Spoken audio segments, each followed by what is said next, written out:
We're going to start you off with the traditional author's question, which is, why, given how hard it is to write a book, why did you decide to write this one? I wrote the book as a way to honor my grandmother and also my mother. I have amazing memories of my grandmother, and she was such an inspiring person.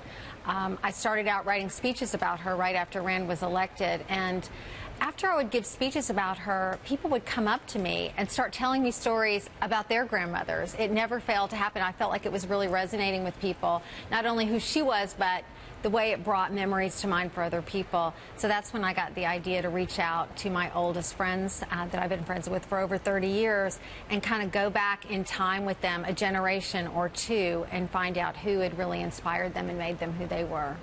You're living in a nuclear household, have been with all men. Yes. Three sons and your husband. The book's about your relationship with women, not just your mother and your grandmother, but your friends from college, as you said. What do you think the difference is between relationships that men have versus relationships that women have? You know, for me, I have extremely close relationships with not only my friends that are in this book, but my friends in Kentucky. I don't know. I think women tend to be more open. We share more. Our experiences are not just experiential, like we go to do things together. We open up and share. You know, I've been in a long-time book club, and I sometimes feel like our friendships are more intimate than those that men have. How do you keep in touch with your 6 friends who not just, we should say, you write about them in the book, but they also contribute to the book? Yes. They were incredibly generous and optimistic with this whole process, coming on this journey with me. And they'll all be in New York next week, actually, for a big party that we're doing here in New York for the book. Doing it here on the set, or where is that? It will be at the National Arts Club. Okay. I don't know if you saw that the book has a lot of art in it that I purchased from a homeless shelter in New Jersey. And we're having several of the women artists that are featured in the book coming, and we're doing a silent auction of all the art and reselling it and donating it back to Homefront, which is the source of the art in the book. So all the friends are flying in for that, so it's going to be really exciting. You're out here on the beginning on the book tour, Odyssey, which we know something about. We know you're talking a lot about this book because of the fact your husband's now running for president. Questions might come up around like public policy, right? We've been told you don't really want to talk about public policy very much on this tour. Why is that?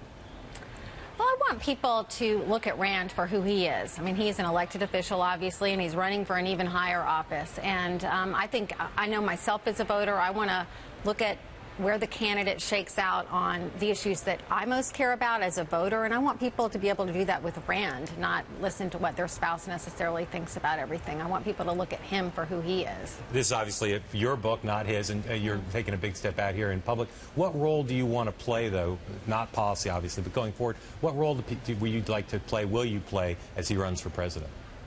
Probably more of the same that I did in the Senate race. I mean, first and foremost, you know, I want our family to stay strong through this. So, I mean, just as any spouse, I love and support Rand and just want to be there for him as a spouse. But beyond that, absolutely help and support him however I can, whether that's, you know, helping with his speeches, giving speeches from time to time is something that I'm pretty comfortable with and enjoy doing. And I like to meet people and just be part of the process. One thing I did tell someone once, they asked me, you know, because I am a bit reluctant sometimes, I find that it's less stressful to be out there and giving speeches and meeting people and being part of it than it is to be at home watching things on television. Mark mentioned your boys a couple minutes ago. In the course of writing a couple books about presidential campaigns, we've often found that, you know, when people are deciding whether to run for president or not, the children of candidates at whatever age sometimes are a little bit worried about the degree of scrutiny that they'll get when their father or mother decides to run for president. How do your boys feel about this new phase that your husband's going through and the scrutiny that they might get in the process?